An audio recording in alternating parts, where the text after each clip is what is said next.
donations to Occultists Anonymous, sponsored by y'all.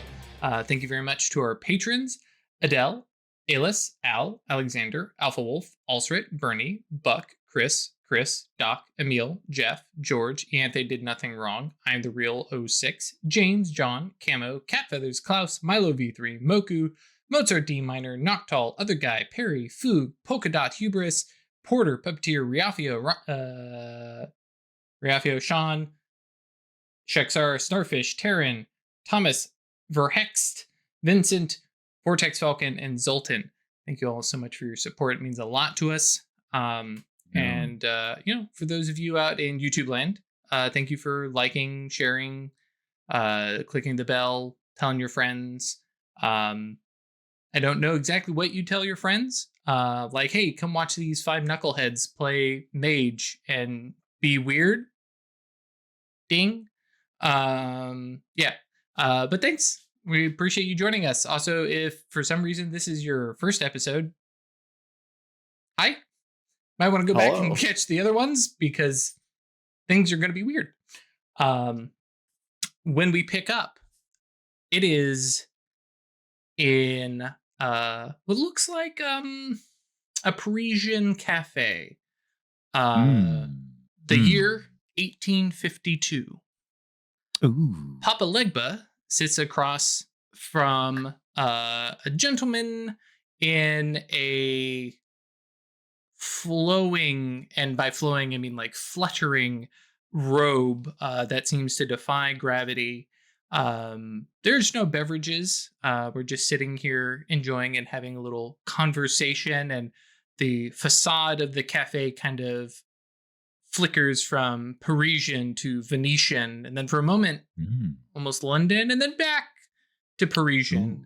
As we have a little chit chat in Metropolis. 1852, Legba is just starting to develop a name for himself here. And you are speaking to Ebol, an interesting gentleman who already has a little bit of status, though mostly just out of fame. And this is an interesting person here in Metropolis because Ebol is not a mage. Ebol is a fallen sorcerer. And his current claim to fame is, hey, I found a Synesy. So I can meditate into Metropolis. Where it is, he's not telling anybody. But he's using this location to communicate with Goche and learn more things. He's speaking with mages fairly regularly. He is very, very closed off. And I mean, including like the robe, hood. He has a very classic, mysterious wizard thing that he is really trying to project forward. And he also has learned very, very quickly that while he can come here and he can, enter here, he only has his mental stats as opposed to mages who have intellect and, mental and social. And he has no Amnion. So even here, he's walking around basically without a bulletproof vest, right? So he doesn't cause a ruckus. He just tries to get along. And I mean, worst that happens is you end up soul shocked, but it's still an unpleasant experience. So he's kind of low key. And he's discussing with you after much debate back and forth, the offer of a tome of rights that he has mastered and has been looking to offload. And weirdly, most mages around here, not that interested. And so the astral representation of this tome sits upon the table between you. It's useless to you because it's just a representation. And he leans across the table, his hand resting on it, and says, "What are you willing to trade this for?" Well, Legba in his aspect is quite large. His presence is hard to ignore. And so in a rumbling baritone, he says to Ebol, "I believe like for like would be suitable. knowledge for knowledge. What knowledge do you seek? What threshold do you wish to pass?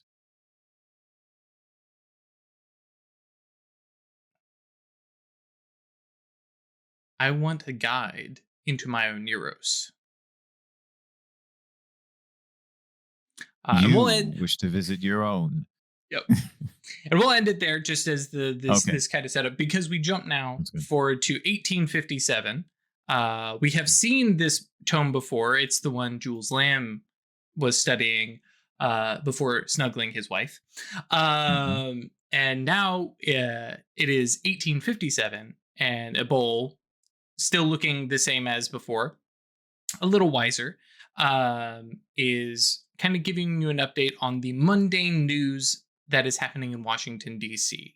More, political movings, the very clear sign that anybody who's paying attention can see that the America, not here in Colorado, obviously, but they're of course not, working their way towards what will be civil war.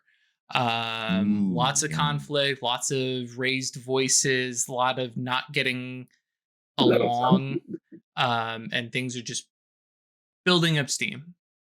But otherwise, we have a moment here where you can kind of catch up, ask questions, guide him towards, hey, I'm kind of curious about this, because at this point, you guys have 5 years of trading little favors.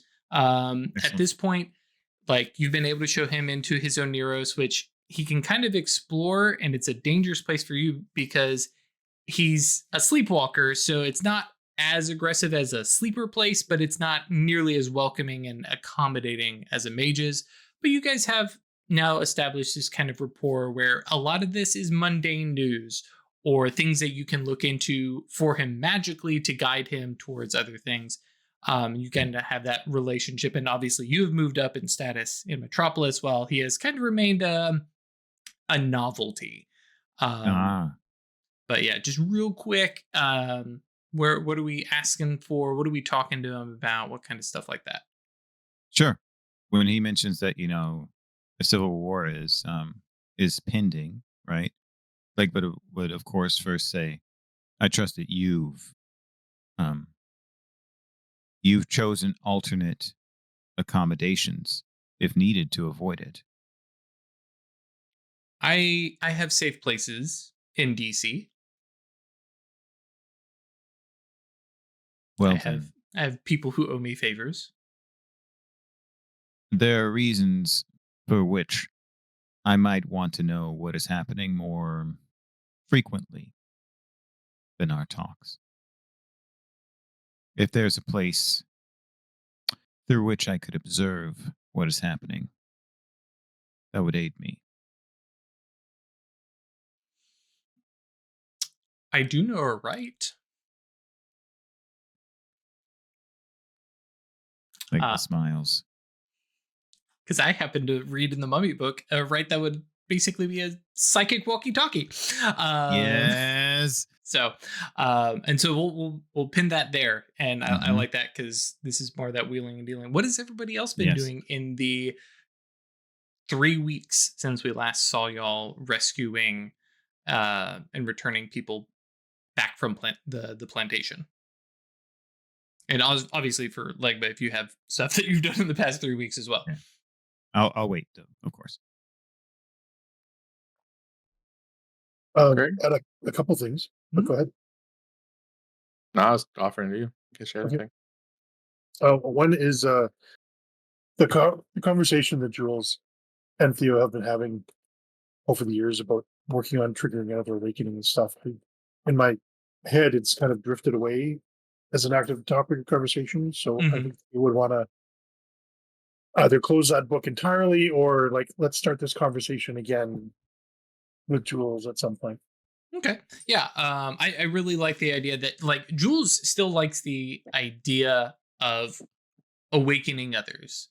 He's not sure about a forcible kind of thing, but he's still got that mischievous, curious bent to him that making supernatural things happen around people, especially Purgatory Bluff is literally haunted. in several different ways and just nudging people so they see things. And he, of course, as the apothecary, and is the open secret compared to the Witches of Purgatory Bluff, which is much more.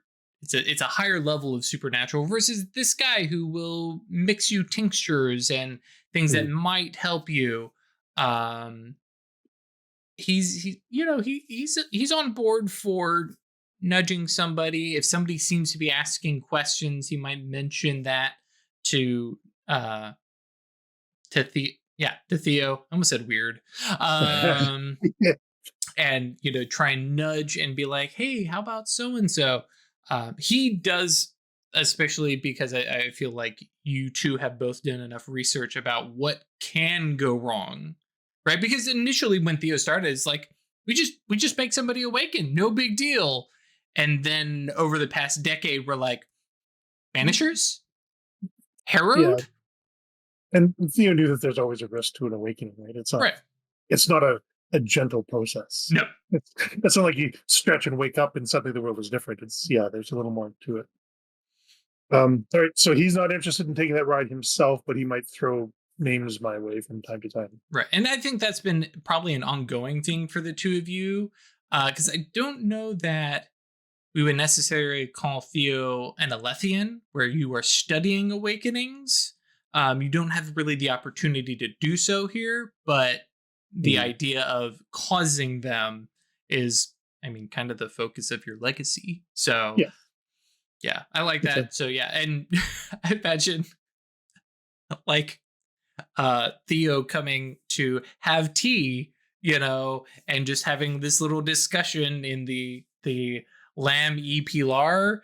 We're still figuring out the last name situation here. Theo's also aware that, Isabel isn't necessarily Isabel isn't necessarily in favor of this course of action, so she's aware that there might be all of that energy is directed at Jules, not at Theo, right? It's like it's very much like you can do whatever you want. But if you do the wrong thing, we're gonna talk. Yep. And especially because Isabel is the sheriff, right? Mm-hmm. Yeah. Good barley. Podcast folks, remember, you miss all the pets, all the animals. He's a real human boy. Yep. It's mini pillow. One other thing I want that would be with Isabel. So the river. When I started doing the textile mill stuff, and you said it wasn't going to be a problem, but I feel like maybe it became a problem, not necessarily just from me. I know there's a lot of other stuff going on, but I kind of feel a little bit responsible. I don't think you should. I take that onto myself, that there's things that I'm doing that are contributing to an overall situation, and I would like to help correct that. The situation lies entirely in how people react to it, and I use people here to mean the river. And she is as powerful as she is because we hold her in esteem, and we need her to survive and have trade. Which is kind Rivers may be one way, but the street should be two. That's a good line. I don't disagree with you, but I am also cognizant that we do need her. I'm aware. So how do we approach this? She's hightailed it for now, but I'm pretty sure she'll be back. And I'm remembering that Isabel fully thinks Max is like, yeah, I'm going to join your coven. This sounds like a good idea. Let me know if you need help with that, with the whole, freeing slaves thing. And so it's like, well, our newest neighbor has expressed interest in helping. I thought perhaps she and I might go upriver and find our spirit friend as a means of looping her in a bit more. Okay. I am do what you wish, of course. I will just say that I will make myself available should there be any benefit to my presence. Absolutely. Okay. I like that. and seen. Cool. But during this time, Helena has been sort of doubling down on her trolls, keeping an eye out for any problems with the river, particularly. Like maybe So if you even do change approach her with that, she would definitely be down, because she's aware that might be an issue. And day-to-day life, nothing is changing. She's teaching at the school and then going home and being a spinster, basically. But yeah, she's on alert.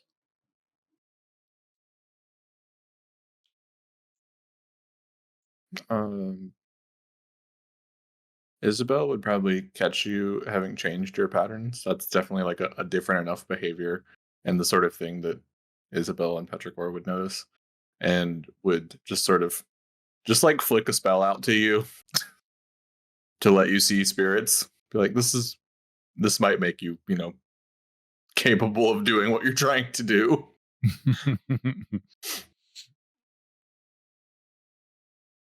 Yeah, I was like, is there anything you could kind of get around with Prime? But no, you can mess with all sorts of the resonance. But yeah, the spirits gotta be able to perceive them first. Yeah. Well, last time she caused problems physically, right. So. But I don't know. And then maybe like, a week or two later, we'd have like enough time to be like, all right, I've got a boat. We can go upriver. And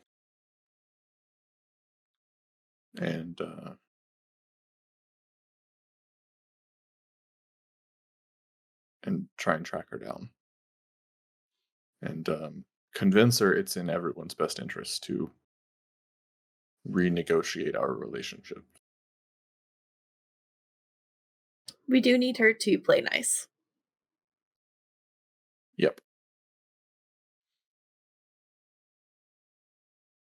And yeah, I would definitely do that with you. And Theo. I'm wondering. Yeah. What you wondering? You don't find her this side of the gauntlet. Okay. So would you go so far as to like try looking beyond the gauntlet for her, or if she okay that's not hard for me, so I know that's it's the like how much effort are you putting into it? Mm-hmm. Yep. Okay. Yeah, I mean it's enough effort to solve this problem, right? And if I remember correctly, your legacy lets you take other folks across the gauntlet with your. It opens a door. It opens an iris for like a couple whatever turns. Duration turns. Yeah. Okay. So yes, you find her on the other side of the gauntlet, because you guys take your little boat ride up, come on back. It's like she's nowhere, and she's a high rank. She's not good at hiding. That's not her gig. And it's like, go up the river, come down the river. She's nowhere on the river, so it's like she's got to be on the other side. Actually, that's a question. Would you go to the other side, or would you summon her? Oh, I definitely go to the other side. Okay. We're trying to play nice. Right. Because that's my other attainment. That's my other half of my attainment. Mm-hmm. Is to like punch forward with hurricane winds and like blast through the gauntlet. Right. And arrive in a thunderclap. The way I wrote it. I'll probably share these on the Discord at some point soon, but the like drawback to buy a bonus reach that Drew and I discussed was that it is obvious and announces your presence to spirits on whatever side of the gauntlet. You have arrived. Yeah, everybody knows you've arrived. So it's just like, and in this case, this is like Petrichor perceives this to be a bonus. Mm-hmm. It's like, hey, found you. Thanks, I've been looking for you. How's it going? And like, oh, there's that bitch again. I'm gonna get her all the way down to fuck. She's here again for miles and miles around. Yeah. She does not use this to go into the dark. No. We do not do this underground. We do not use this in the mines. Yeah. No. And yeah, crossing over from the gauntlet, from the material world into the shadow, you do find her, and she's effectively sulking. She's there where she's close enough to resonance, and she can still, like, maintain herself here, but it's very much the sulking in the corner, I don't want to play anymore because you all were mean kind of attitude. It's very, very petulant when she sees you in the shadow. It's very much I left you alone. Why are you chasing me down? I don't want to do this anymore. She's, she's taken the ball and she's gone home kind of thing. She doesn't want to interact with any of you. And just to keep this on the shorter side, what is the new agreement, new setup that the three of you try to set up? Well, first thing Isabel does is bring her essence. Sure. And treat fairly with her. Mm-hmm. It's like basically just trying to make her understand that, like, what she did was unacceptable to us. Setting some boundaries. It's like, we're good with you. But that we don't mean disrespect. And that she is like a part of our community and stuff like that. So I'm going to put forward here the thing that she wants, and we'll see how she's like, okay, fine. I won't bother you when you are stepping out from that other place and, grabbing at those ankles. But you can't turn me away from, I'm trying to think of how she puts it, but basically tricking people to join her in the water, which is the little tugs, the little slippery rocks. She's like, if you're going to stop me from doing that, I'm going to find some new place without a bunch of mages. But she'll stop, in her minds, as she says it, cheating, materializing, literally grabbing and yanking people down. She's like, I'll still be treacherous, but I won't cheat. Does this end up being fair for the three of you? Isabel translates for everyone, and I think she can speak. I think she speaks Spanish. Okay. Fair. Yeah.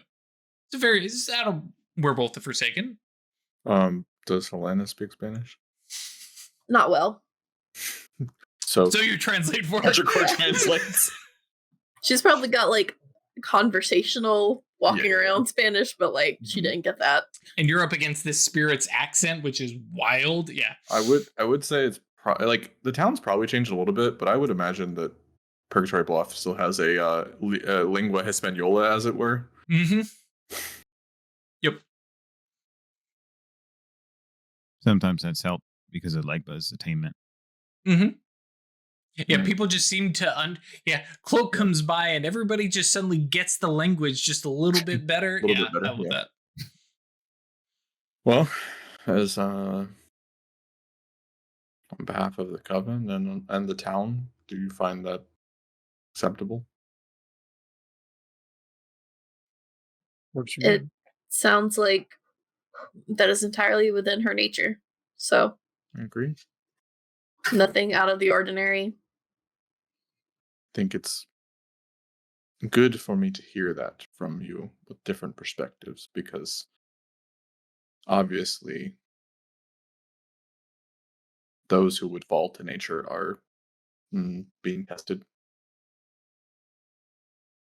She is what she is. To deny that to her would be to deny her functioning as a river. Great. Rivers are treacherous. Yeah. Okay, good. I like that.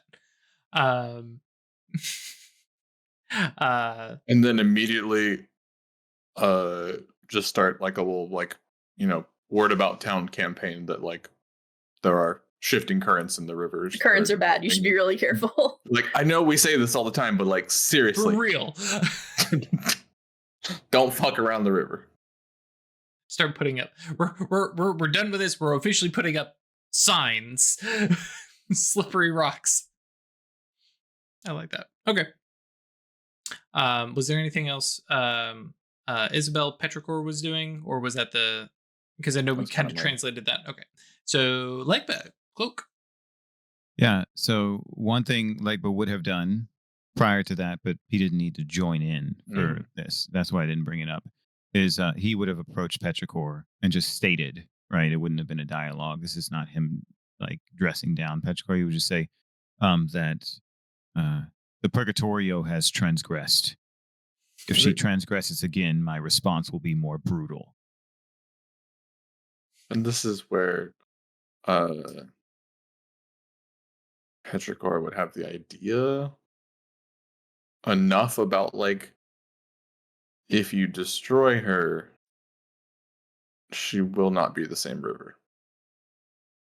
And you will have to, I think, route all of your explorations again. You see him swallow with a deep breath and, of course, acknowledge what you're saying without interruption. He says, if she proves to be a danger to the people I'm trying to save, then the river is not the right route for me to save those people. Understandable. I trust you to handle this. I just wanted it to declare it to you what my intent is in the event that she attempts this again. It will not be a slap on the wrist. You would have to get in line. And then just laugh. Sheriff Isabel's like, bitch. he smiles and laughs and then slaps you on the back and says, yes. Good. I like that. And then the smile lingers awkwardly because, you know, he's still getting there. Yep. So what he'd be doing for the most part over those 3 weeks is planning in anticipation of where they're going to raid next. Because he can, you know, do two things at once, right? So he's visiting Metropolis and stuff and looking for information, especially once a bowl is like, hey, there's some shit brewing out east. You might want to pay attention. So whatever that right is, you know, he's definitely going to try and get Jules involved because that's definitely a useful way for Jules to contribute. And also I think at this point, Jules' frequent practicing of fallen magic gives him unique insight that the rest of us don't have. So the nuances of those various rites are probably something that we don't all fully appreciate. Even if we understand it theoretically, we're not doing it all the time, and he's constantly studying this stuff. So Legba would find it interesting, in particular with this, you know, psychic walkie-talkie, right? To understand how that's being accomplished. And then other than that, he's Legba is actively trying to scry and search for potential places where it will be good to stage the next raid. Gotcha. Okay. Cool. Building up, like, you know, a log list. of Yes, a log. Just, you know, here's some information, just taking notes on, like, he's doing a natural history project, right? And he's exploring the river, saying, okay, how many people are here? Making a mental ledger of all of this, right? How many people are here? Which place seems good? So however much time he is available for that. Oh yeah, I mean, especially because astral time can get a little funny anyways. So exactly, yeah. Whatever makes sense narratively, I trust you. So I have had a thought and something that we did not cover during the time skip. But maybe it's just, you know, happening now. Yeah. Is that what's up with the time dog? What time dog? My supernal watcher. The choice that was to be made is how you guys were handling and dealing with Rilla. But yeah, the supernal watcher continues to be around, and you have definitely noticed because it watches you. You've also caught it watching the other mages, the other witches of Purgatory Bluff. So its focus is on you, but also the relationships you have. Yeah, there's something that it is watching. And I mean, of course, supernal beings are outside of time, so maybe it's also watching things that had happened. And, but Great. Still Cool. around. We'll think about that and for the future. Yep. With when Drew has some planned times. Thanks for that. Yeah. So, anyways, I started summoning. So I summoned a supernal being. Okay. So a couple little things. One,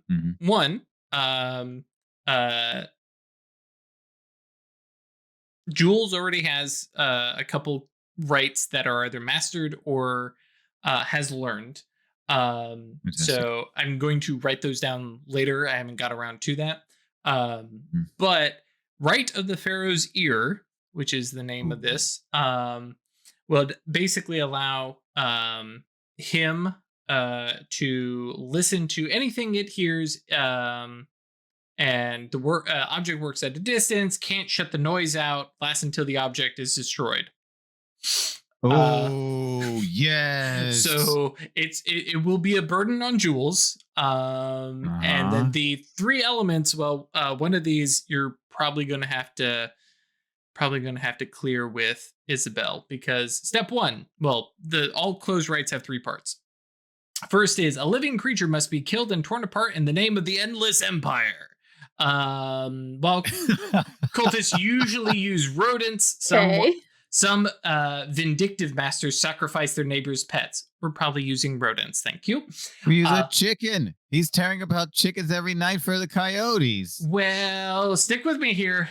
An object must be slathered with parts of the animal's body while the sorcerer chants. Not a big deal. Oh, yeah. For the next 6 nights, the sorcerer must keep the object in their bed and sleep while cradling it. Yes. No. Yes. Yeah. Jeez, I'm banging on my desk too hard. Yes. I am so on board for this. Chicken bits item. Now, yes, so it is the object, so it's not the body itself. It's just the thing that was slathered in its viscera. You are sleeping in the barn. Yeah, do you have a guest room that he can sleep in for a week? You take a shiny river stone and stick it inside of a rat's entrails. And then he has to cradle it for 6 days. So we will handle would offer to make it indetectable for you. He couldn't notice it. I kind of want to make a roll to leave it up to chance whether Isabella is has this very foggy, distant memory of having seen something like this before. Oh, cool! I as like a kid. that. Oh, dude, I dig that. Yes. Yeah. Oh, that's great. There is. Oh man, I gotta dig up another book. Core. Let's see. Yes, the word remember. I'm sure this doesn't come up very often in this book anywhere. Holy crap, hang on.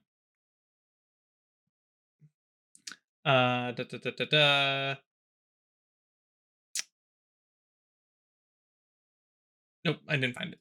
I thought it was going to take me right there. There's no way. I feel like it's wits composure. I'm good with that. That sounds fun. What kind of penalty do I have? There we go. When making intelligence plus composure to recall things from the past. Okay. That's specifically swaths, minutia and stuff like that. So wits plus composure would work for me. Okay. Either one. What kind of penalty do I have?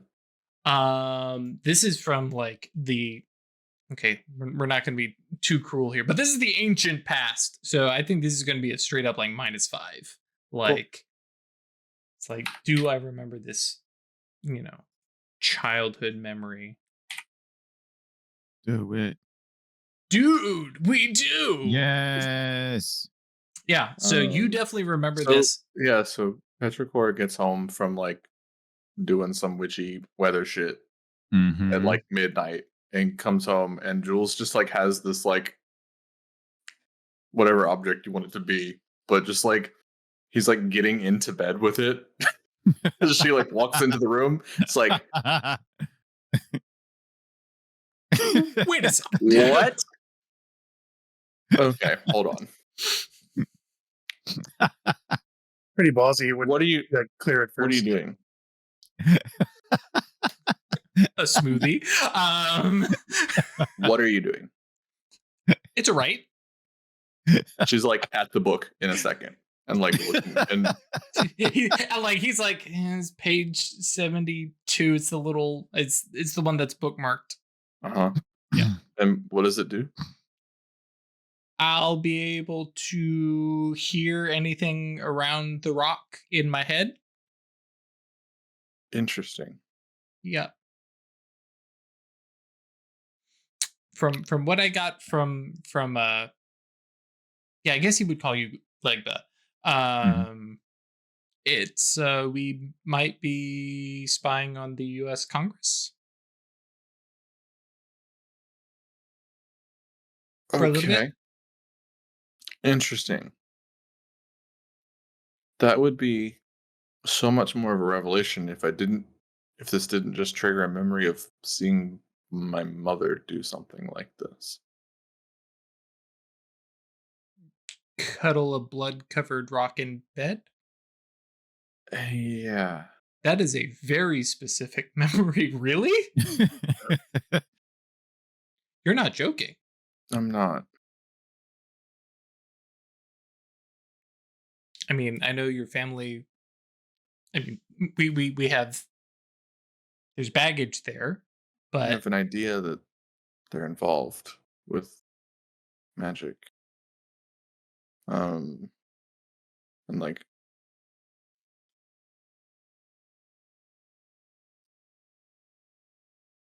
I think as like a little point of thing, the one bit of info that Isabel would have asked of Eggrock is, does being a mage run in families? Yeah. no, it doesn't. Flashback. No, it doesn't, dear. But you are raised by a mage. Some of us are known to introduce weirdness in their children's lives and to obviously encourage them to look into things and prod at the veil. It's a little more common amongst the Diamond Order than the Seers of the Throne, but so there's no like magic in the blood or anything. Because Eggrock was Mysterium. She'd be like, well, I mean, not the way, not mages, but there might be a scene of Isabel learning very vague things about Proximi. Right. Yeah. And just the idea that, there are some, and they have actually a higher chance of, awakening, and, the Silver Ladder really collect them, and the Seers have a couple of their own. See. But she looks you up and down. She's like, promise you're not part of that particular bloodline.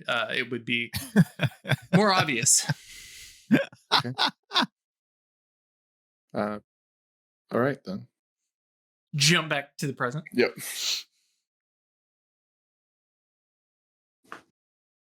Okay. Well, this has been a strange night all around. If you get blood on the sheets. Oh yeah, no, I know. Okay. And I imagine like he had done this previously and has had the rock sitting out until like the blood dries a little bit, and it's like, I know I can't wash the blood off, but I'm going to do everything I can to keep this from being nasty, because I mean it's his bed too. Right? You know that this was part of the first batch of textile out of Theo's mill, and if you got blood, no, actually I can't actually admonish you on that. She'd probably be very cool with it having bones and blood and dust in it. All right, honey, that's nice. and then she just like straight up just flops onto bed. Yep. Like face down night. I'm done. Snoring instantly. Yeah. Dude, that's true. as a like life mage and be like, all right, quit praxis. I'm asleep now. Yep. You got to set the duration right, though. Oh yeah. Rip and wiggle yourself. One too many steps. It's a decade later. No, but yeah, oof. I like that. Cool. So I Think like about that. how tall you'd be. Just joking about the expansion of your intervertebral discs when you sleep. So it just gets back. But Gain Transform into 2-3 one inches. very for long 10 boy. years, and then it just gets long. You become a noodle. Six-legged dog. Anyways, if you got that reference, moving right along. If you know about Noodle the six-legged dog, please come by Discord and hang out with us. So we jump to the Children of the Broken Chain. Yes, the present day. As they have started to kind of help and get people settled. Luckily, 3 people were able to literally be returned home in New England. That's okay. And with some terrible stories that will probably end up in the newspaper once they can explain, hey, this is what happened. And Liaison Fawn and kind of guide and coach through some potential stories of, how they got back. Because obviously I was magically teleported out to Colorado and then back home. Yep. But I went through a doorway. I just walked through the door and I was home. It's easy. With that in mind, there have been some discoveries talking amongst them. And I would like somebody to roll a D100. Ooh. Oh. 1, please.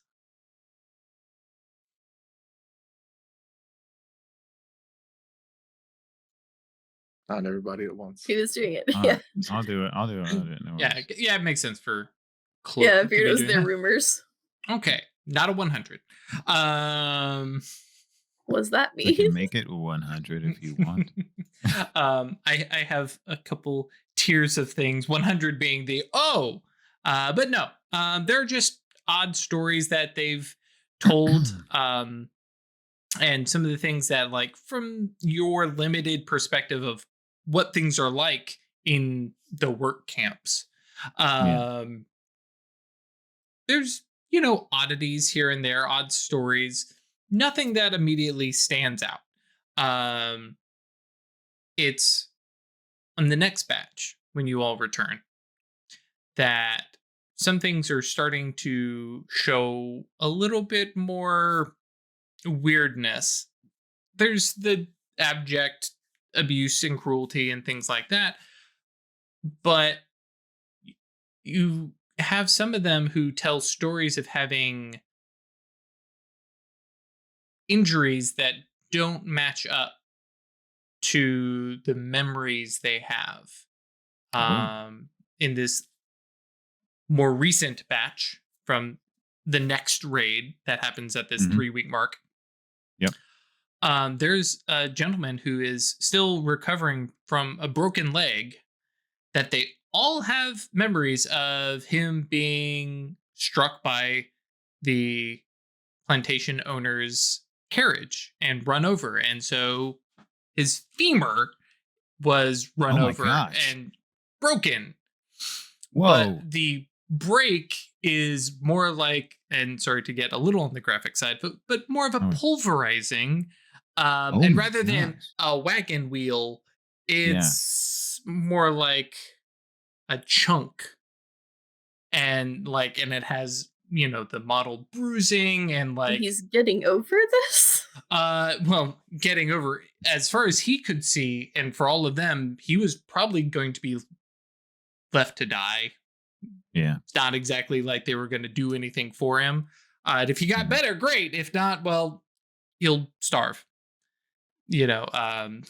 not exactly a, we provide health benefits kind of situation. But yeah, and Les Enfants, talking with everybody and recognizing this, would bring at least at least Isabel, potentially other. Actually, that is a good question, because Ralph, we discussed this, but we didn't actually decide on, is there a sleepwalker among Les Enfants, and did you decide who it might be? Yes. Jeez, I had to. Because I know we talked about it being Meside or Sanite, but we also discussed maybe not. Yeah, I think. So I think where I settled was that because Sanite became Mambo Etoile, and Mesije chose not to do that, right? She chose not to go through initiation. That it will probably be cool for the story if she is understanding what her sister is doing from our standpoint. Although we talked about the possibility of someone lower in status having comparatively higher status in the mystery cult, I then started thinking about it more. And one, it would bring Mesije into the story more. Okay. And then would also allow her to contribute to what's happening in Les Enfants from the standpoint of being a sleepwalker, which is, I think, pretty useful. Good. Okay. Yeah, I really like that. And then the two kind of work in parallel. That's got a nice narrative bit. So yes, already blanked. Sanite. No, Mesije. Basically goes and fetches Sheriff Isabel. Because originally this was a man that you were helping limp kind of one-legged through, we're getting out of here, and getting everybody settled and realizing the extent of his broken leg. It's like, wait, no, this is way more than that. And calling for Sheriff Isabel to come. And she would have probably noticed this during the, it may very well have been like that very night as well. Because like life sense lets you see injuries. Oh, right. You're like, oh, this guy should have died. And that's actually very that was not a wagon wheel also. Yeah. Well, and that is the reason this becomes the big shenanigans. Is that's very true. Isabel Petrichor probably notices, like, we're going to take care of that when we get everybody settled. And it's after that fact that we can just change the order of operations. It's just fine. Yeah, that's fine. And realizing, oh yeah, well, what happened? Because that was a brutal injury. And they're like, oh yeah, had his leg run over by the master's carriage because he didn't get out of the way fast enough. It's like, what was this carriage? And just his femur, one femur. Also true. Was he doing the splits on the road? So that was the, like, hang on, something doesn't add up here. Which, as mages, giant red flag, mystery on the play, investigation begins. So I gotta check out this. What you got going on there? Looks like an interesting thing you got happening there. How does the witches investigate this? Obviously, if memory is an issue, I know, and it's the rescued slaves. We're definitely getting Legba involved. How, as a group, do you maybe want to handle this?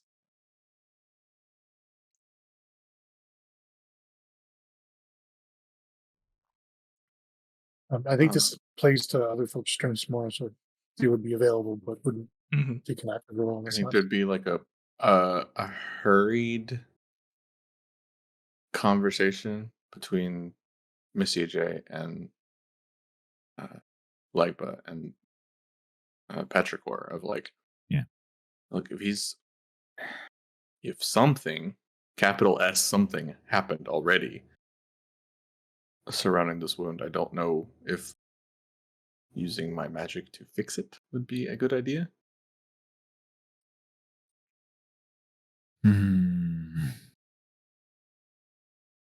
Like the It's just, if it's not healed, he may die. Yeah, like the he says, I think that we can compensate for this.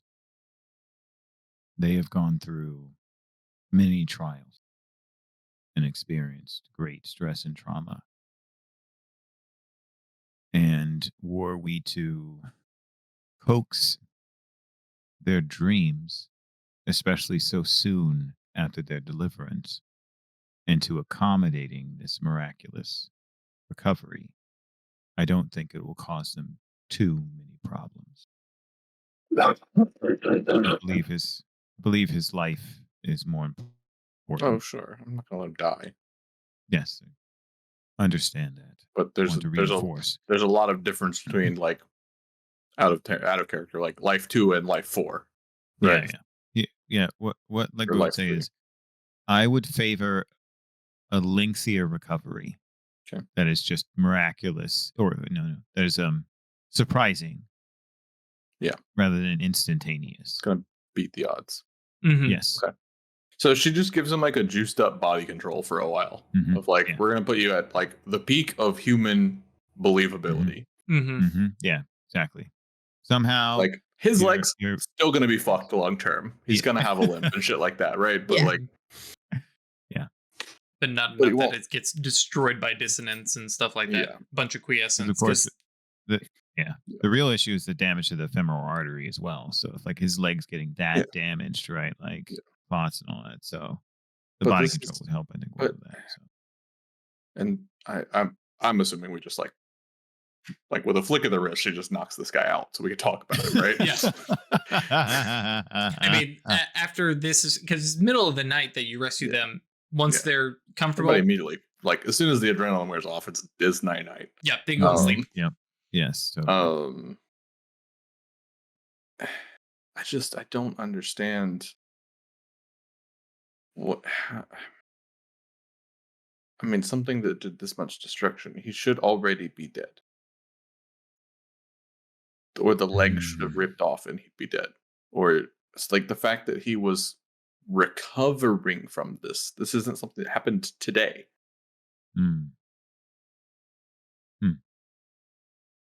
There are uses for body parts. It is always wonderful when you join a conversation like that. I was there. Like the looks, his eyebrows raised. He says, I didn't think of that. Yes. Yes. Please elaborate.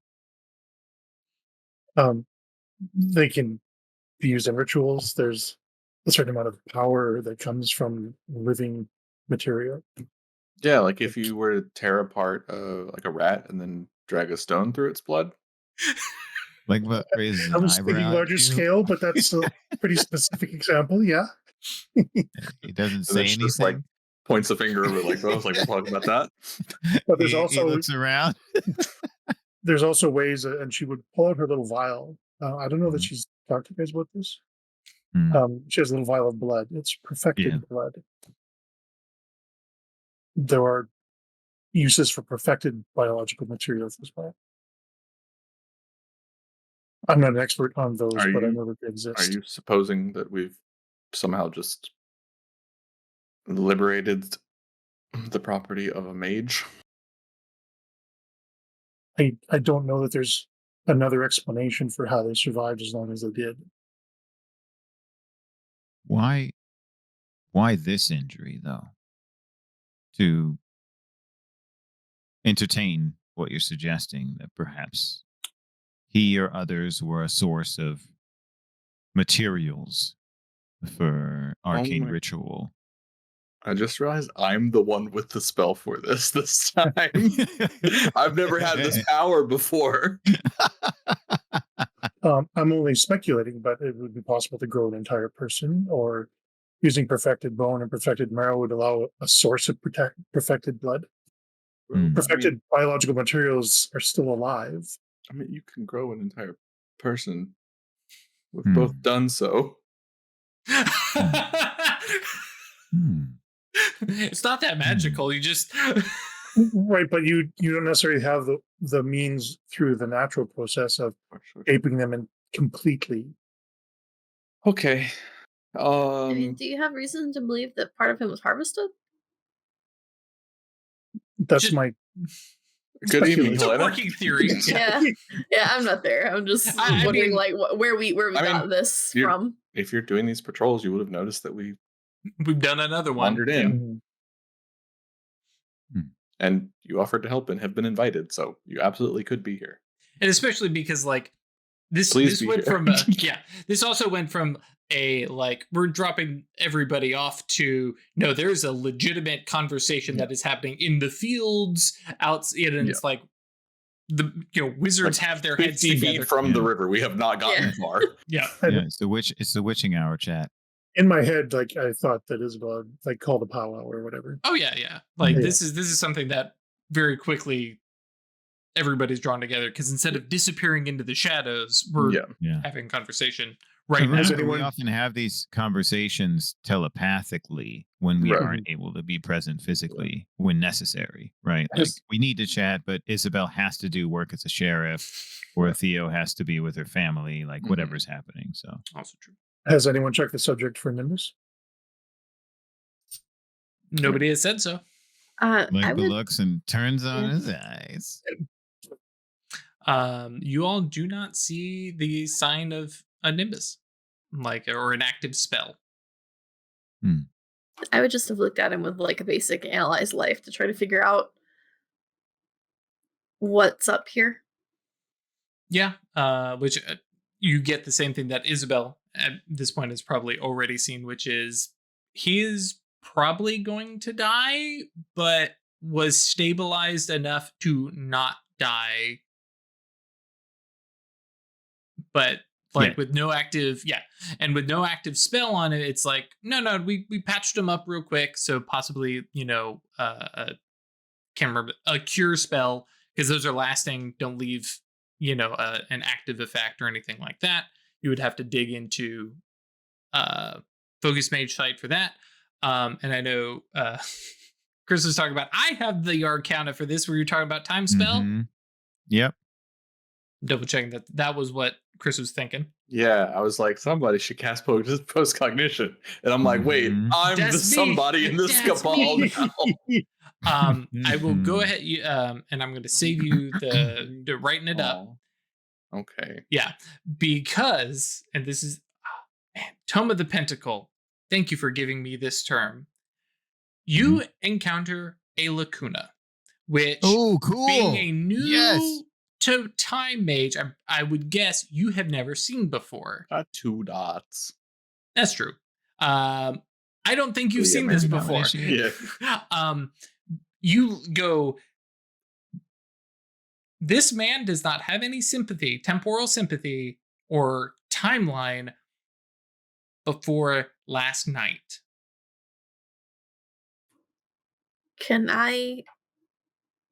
What would I know about that possibly from? I would love an occult roll. Is that like occult plus occult? Yeah. Because I feel like that's something she might know about. Right.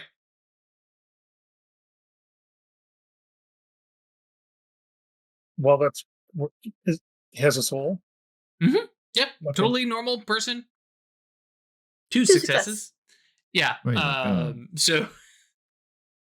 And feel free to correct me, Chris, but this is like Isabel going, I got this. Yeah, let me just see what's going on with what and the then fuck? brick wall, and you, like post cognition, zipping back and forth. It's like here he is right now, going back, and the very first image of this man that you can see is him lying in a bed, like with like fresh bandages like being pulled off of his leg. Doesn't look like it's actively bleeding. The hell?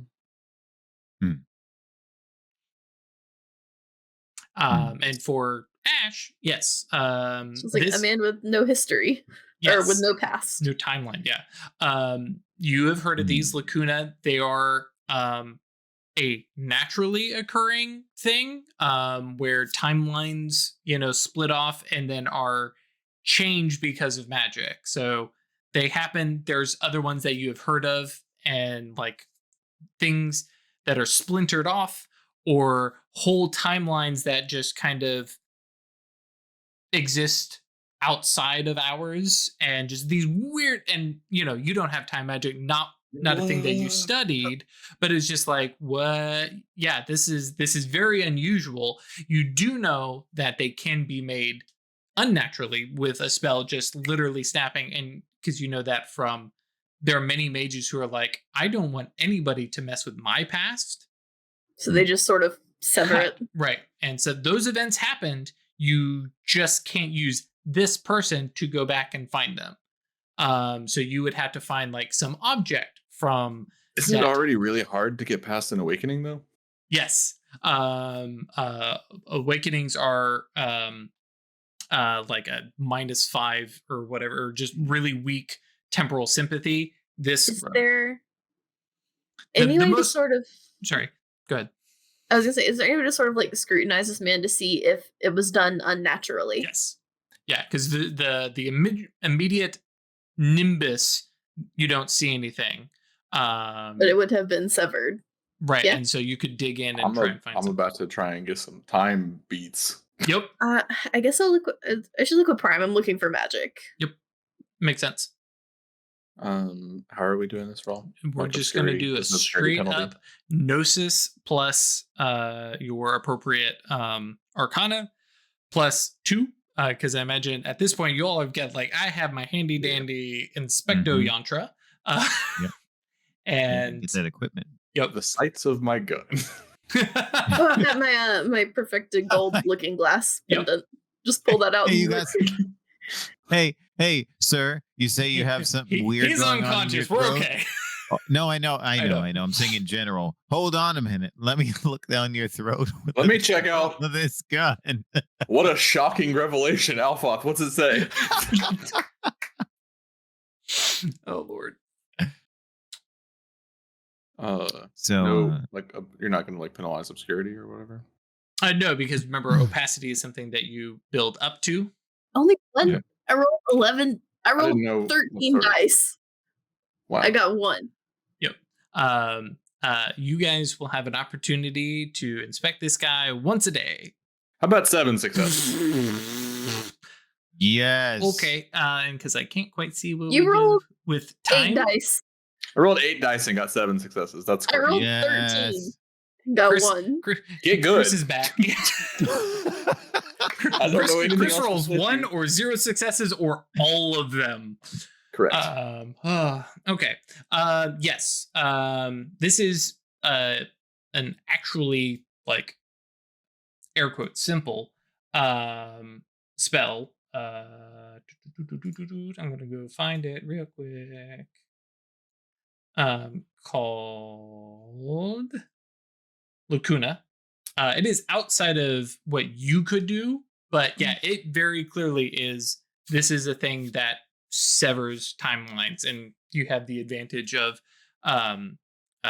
Helena, not quite Max, giving you some guidance of like, oh yeah, this is the thing. It's like, oh, here it is. Oh. Well, now that I know that it is possible, okay, now I understand. Right. And it is a 4-dot time spell. Okay. I was going to say, would I understand this to be the work of a master, or? Right. It is definitely unraveling. Basically took everything there and just spun it out. You didn't destroy that timeline. You just disconnected the person from it. Okay. And with 7 successes, I guess I'll just go ahead and give you, yes, there is a signature nimbus on it. Insert here. Yep. You didn't expect that 7 successes, huh? No, I thought you'd take a couple more days. We'd have some other stuff where you guys got to come back and check up on this guy. But yes, the time knife. We've all seen it. Yeah, that's right. Yeah, more or less, yeah. And so you definitely have like, okay, somebody, probably this same mage, patch this guy up and then cut the timeline. So there's no way to look back at his past. So a lasting spell? It is a lasting spell. Okay. Yep. Where did he come from? That's a good question. If only we had his past to check it out. I mean, Yeah, where did he come from? Like today? Oh yeah, I mean, this plantation that you just Like Legba says, there are ways to find information about a person's past that cannot be easily severed through the arcana. Mhm. Your past resides in your Oneros, and destroying it affects you in a devastating fashion. And Legba says, I wonder if this mage was less careful than I would be. And he's going to first attempt to scrutinize using mind and space to see if there are any lingering remnants of history or memory. And I don't mean that I'm going to do a spell for memory and stuff like that, but this is in the ambiguous sense. Prime, mind, and space is what he's attempting to do to try and see if there is some real, true connection that this guy retains to things that happened to him, even though he no longer has temporal sympathy. I'm so glad you asked. All right. He excellent. has one sympathetic connection. Fantastic. Okay. I'm happy to cast interconnections to figure out what it is. It's okay.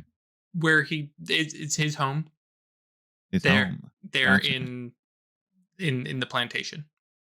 Oh, he has no more connections? I will go so far and go ahead and tell you. Yes. He does have memories that go back. Great.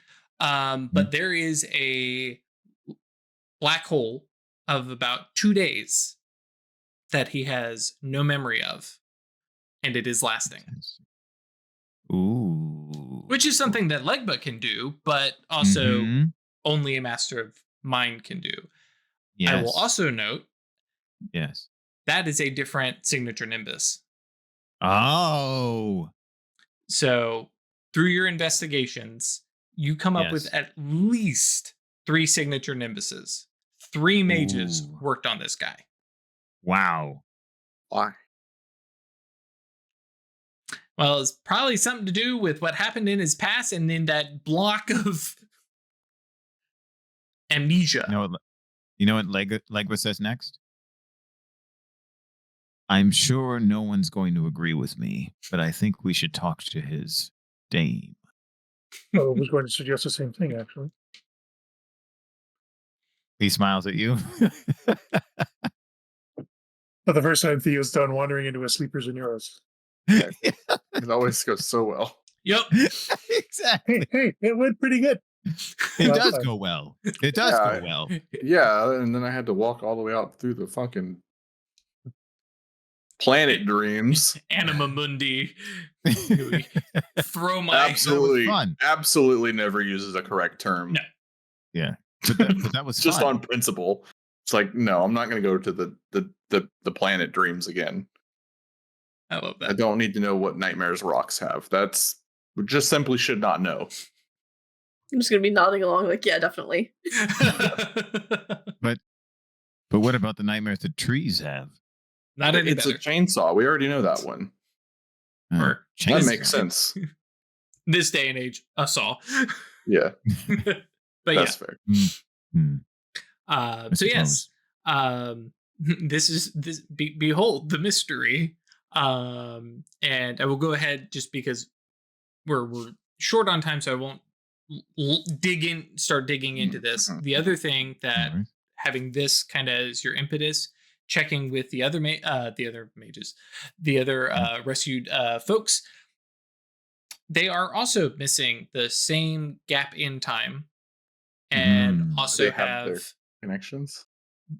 They all have their connections, and they all have their timelines, but the same gap in memory is missing. So you can travel back in time and see all their stuff and hard labor, very unfortunate circumstances, all that kind of stuff. But then there's this little gap. There's a bloop. 2 days. But his specifically, it's cut off entirely. Yeah. But he has his memories. For everything. From before. Yeah, other than that gap. All right, I know we're talking about a bunch of different pieces here, so like this says, there's something I've been exploring as of late, which is how memories truly form and how connection truly forms. Mm-hmm. And I mean true in the arcane sense. What is the truth in connection? What is a memory? How can we, through our power, our will, create it? Is a created memory different than one that naturally occurs over time through experience? What is it? If my suspicions are accurate, I believe there is a kernel of truth that is intrinsic to every memory and every connection that might yet remain somewhere in the ether of this lacuna, of this gap in memory, that perhaps might allow us to reconstitute what was lost. It's speculation, of course, but it's something I've been thinking about a lot lately. And that's his obsession. He got at Gnosis 6. I was just thinking we could go back and start shooting people until somebody slung a spell at us, but he smiles. I have had a would thought. also favor that. Go ahead, Ash. I have Dispel Magic as a praxis. Mm-hmm. Only works on active spells. Okay, so these are lasting, but they're not active. Lacuna and Mind Wipe, are both spells. I couldn't do either of those anyway because I finally read all the text and thought you have to have the Arcana to do it. Yep. So it's not actually that good. So you can do the. You can do Supernal Dispellation. Mm-hmm. Yeah. And then you don't need the Arcana. Which is the higher one. Yep. Unless it's an Archmage. Yep. Songbird is like an Archmage. No. Songbird. But yeah, okay. I didn't know if they still counted as being spells since they were lasting. No, they're lasting, so the spell effect has happened and is gone. Similar to how damage and healing spells work. They do their thing and then they're gone. If this were altered memories, that's an ongoing effect. That would be something you could change. But this is just far more aggressive. Okay, and there's nothing there to dispel. It's just gone. It's done its damage and moved on. Okay. Yeah, so that will be kind of the focus here, and we'll figure out how you guys want to delve into it. Definitely sounds like Legba's like, we're heading into the Oneros, which not a bad idea. You can definitely start to dig and find some points there. The Goche, the memory don't exist, but there are other things that might leave scars and traces. So that'll be fun. Actually, yeah, while we're here, do we have other ideas of other ways we might investigate? I was thinking of doing it like at the plantation. Just go in there and check things out there. Okay. Yeah, that makes sense. What happened there? That's smart. I know that in the case of blood, like the blood is like the person. So if this body part is still alive, we can do stuff to him and it would affect the other body part. Oh, so good. All right, I'm just gonna say this guy's not been Frankensteined or pulled apart. Well, it's because it seemed like it was like an incision removed a chunk of his femur with no, so it was destroyed, like smashed. Yeah. There's no I get entirely where you could go with that, but no, there's no. Just because like I love the idea of like everybody's gonna do this stuff and like Theo's like, no, hang on, Frankenstein. That's like we'll find him. Yeah. I mean, it's not that you would ever do that, but there are things you could do with harvested body parts. Yep. Yeah, in this particular case. Is that book out yet? Is that book out? Oh, that's a good question. 1830s? Oh. Or is it later? I've lost my mouse. Where is my mouse? It likes to do this. There we go. Mary Shelley's Frankenstein. Frankenstein is 1818. Frankenstein or the modern Prometheus, 1818. Fully reasonable that Baba Sarah read this and called her a hack.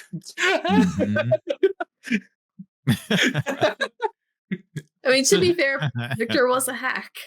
Yeah. Yep. It was a plot point. He Borrowed didn't know what the hell he was doing. And it went bad for everyone. One of the books from the soldiers at the fort made an exchange for a pair of really nice socks. Oh yeah. So Mary Shelley's Frankenstein sitting up in the Stokes farmstead. And like in every page has like critical notes on it. Oh yeah.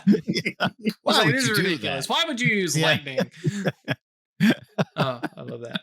Okay. Good That's stuff. the only bit they caught Petrichor's attention. Why would you use lightning for what? Oh. For lightning? Oh. No, lightning does not bring people to life. Lightning does the Quite opposite. the opposite. Yeah. Cue the storm quotes.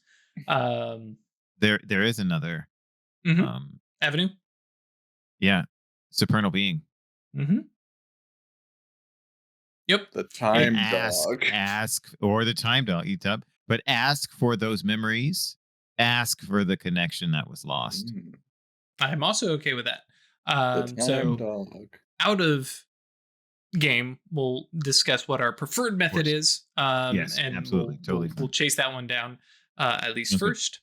In the meantime, as we round out our episode, tomorrow is Sunday.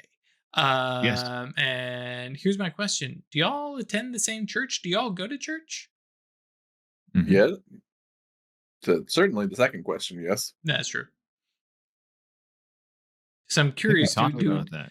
Yeah, right. Because I know we talked about because church is also a social function for the town and stuff like that. But we have the Protestant and Catholic church, and I'm curious if everybody goes to the same one or not. I feel like Helena's Protestant. That makes sense. Yep. She was a northeastern New England. I think there are lots of Catholics there too. No, I feel like she's Protestant. Yep. I mean, right. Do I even need to say? What about does Legba attend, and which one? Voodoo's syncretic with Catholicism, right? And I said long ago, right, especially because of the prominence of the Catholic Church in town, right? Like it was told the les enfants, like if we want to be a part of the town, we have to be a part of the things they do. Also, this is part of our form of worship, so right, it's not foreign to us.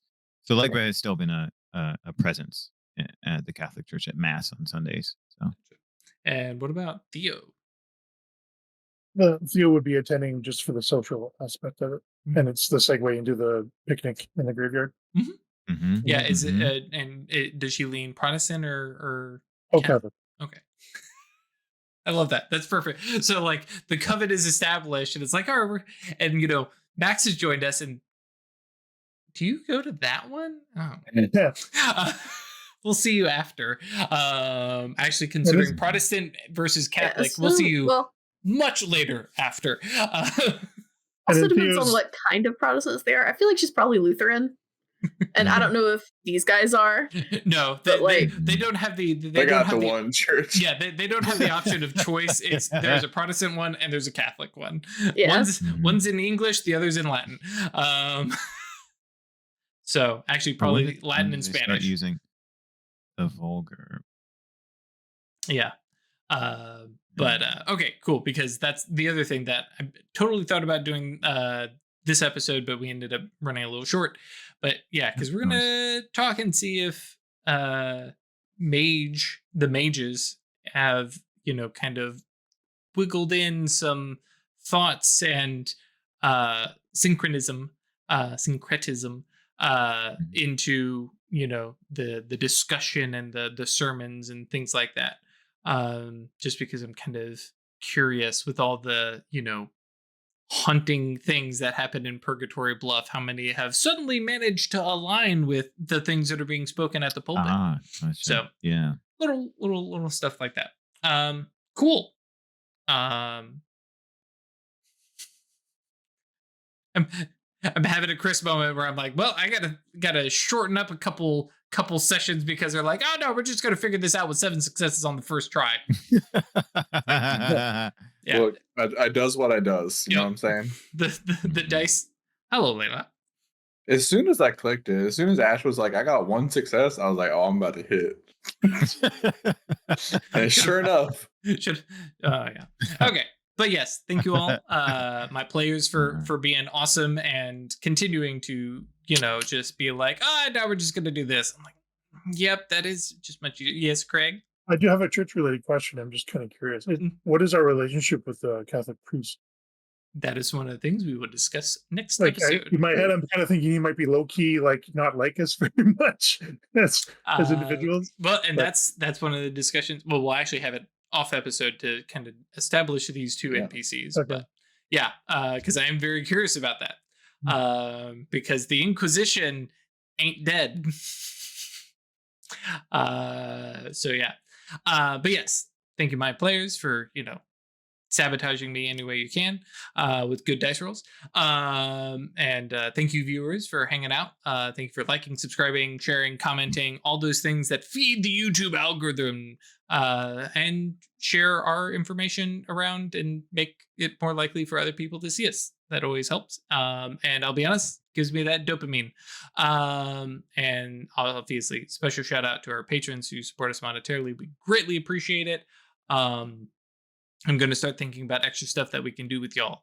No promises, but there's a thing in the back of my head, so we'll figure that out. But until then, thank you for your support, because it's awesome.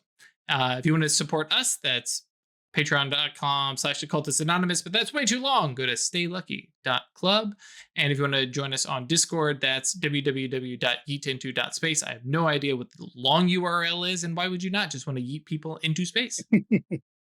Come hang out, chat with us, share dog pics, cat pics, other animal pics. We dig it. There's some mage stuff that you could get in TTRPG stuff too, but let's be honest, we're all just here for the dog pics. Come say hi to Joey, the most photogenic dog in existence. Oh, is this dog real? It's the platonic. Him, Joe. Yes. Him, just kind of Joe, you know what I mean? Yep. Mm-hmm. But Joey is the platonic form of dog. The doggest dog. Mm-hmm. So, otherwise, we'll see you all next time.